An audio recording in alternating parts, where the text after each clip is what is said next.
Did you know that marriage in ancient Greece wasn't about love? Not to say that there wasn't marriages that were born of love, but typically they were not anything to do with love. Ultimately, it is about land, lineage, and the survival of the oikos, the household. Marriage was imagined through an agricultural metaphor. The woman was the furrow, the man was the plowman, and through their union, the kleros, the family land, could be made fruitful. But here's the thing, two households can join, yet they can never truly merge. You've got to keep in mind that ancient Greece is a heavily patriarchal society. So we can view these metaphors with our modern bias and be like, ugh, brother, ugh. But at the time, that was normal. That was society, and that was marriage. So as a household or an oikos could never truly merge, this is where Hestia comes in. So all wealth, prosperity, abundance, all of that is owned by the man. And Hestia, the goddess of the hearth, protected the boundaries of each household. She safeguarded the male lineage. She ensured that inheritance stayed within each respective male bloodline. And if a man died without sons, his daughter became what is called an epikleros. Essentially, she is a vessel through which property passed to the nearest male relative. Her marriage ensured the original household continued. Marriage in ancient Greece, unlike today, is not paperwork. There's no certificates. If a family witnessed the ceremony, the ritual, that is what made it binding. It wasn't just about the couple. Ultimately, it is about strengthening powerful households and displaying status to the community. In wedding art, we'll often see the groom holding the bride by the wrist, and this isn't to be seen as romantic, it's ultimately symbolic possession. He now owns her and whatever it is that she comes with.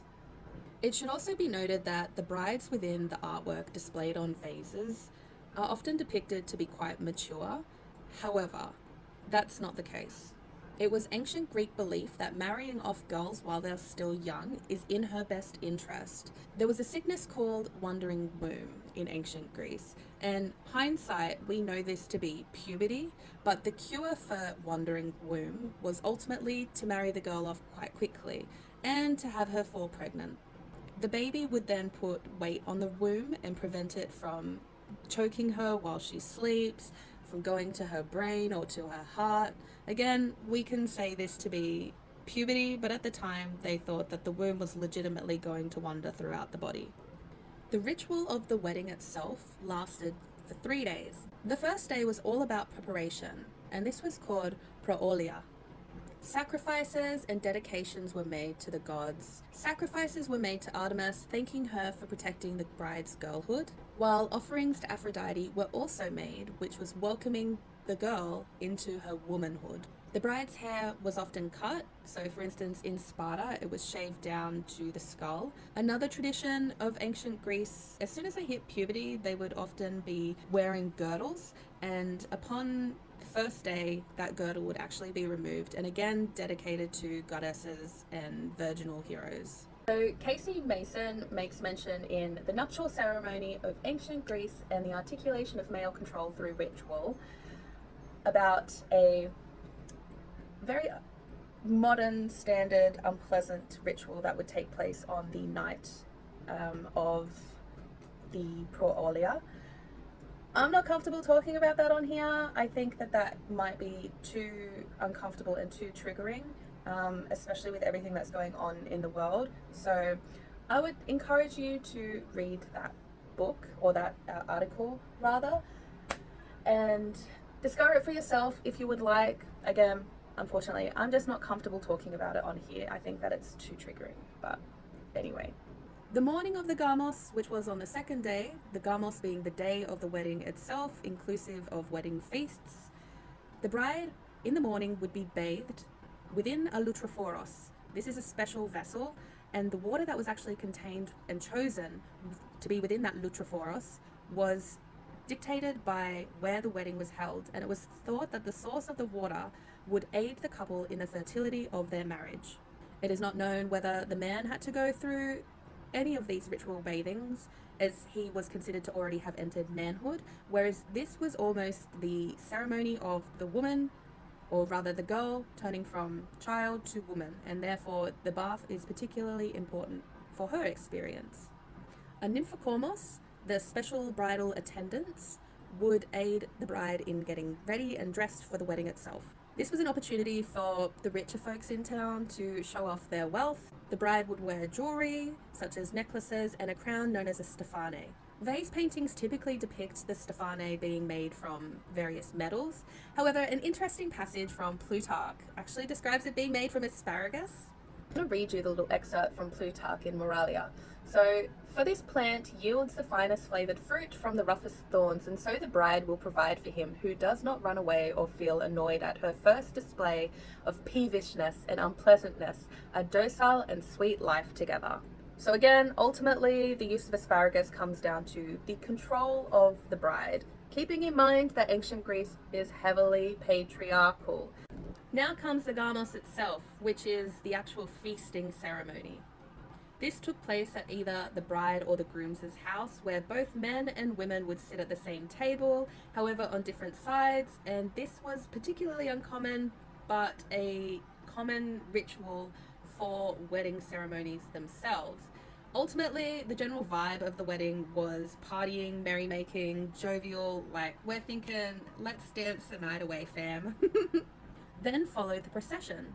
And this was important because it was the girl, or the bride rather, leaving her childhood home and walking to her husband's house, their new matrimonial home together. This was done publicly, loudly, so everyone would bear witness to the legitimacy of the union. And much like the amphidromia, once they got to the new home where the oikos, which was unfamiliar to the bride, was, the bride would be led around the hearth, or the members of the oikos would walk around the bride within the new home. Here the bride would be given fruit, and she would be expected to accept it or consume it, and there's some beliefs that this has ties to the myth of Persephone eating the pomegranate seeds from Hades, which would be symbolic of the old oikos being broken and the new one being formed, or rather her being accepted into this new oikos. The fruit ultimately is a symbol of fertility, a symbol of acceptance into the new family. The couple would also be showered with katakaismata, which are items. So think dates, coins, dried fruits, figs, nuts. All of these symbolize fertility and longevity of the new couple. This would have occurred within the new home or just outside of it.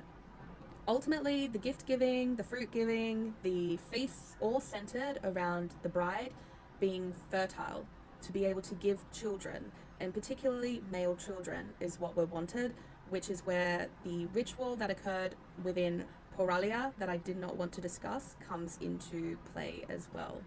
Proolia, rather, sorry, not Poralia.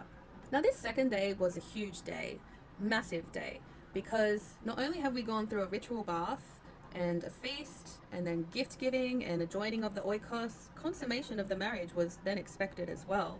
And this consummation wasn't done in private. The couple were in the room alone, yes, but stationed on the outside of the door were people singing hymns. And ultimately, this was all done to ensure that the bride didn't run away, or the male didn't run away, like the groom didn't run away.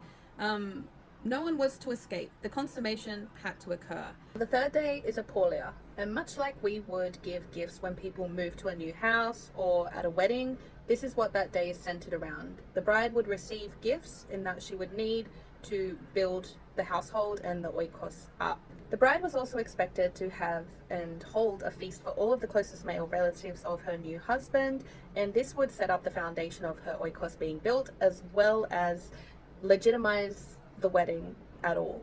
And then finally, the bride dedicates a lutrophros to a nymph in thanks of the marriage. At this point, the wife is considered a nymphe until she bore a child. Ancient Greek marriage isn't romantic. It's economics, religion, lineage. It's survival of the oikos and the genos. And despite art choosing to portray marriage as beauty, as mutual gaze, as maturity, there's always a difference between lived reality and how a culture chooses to remember itself.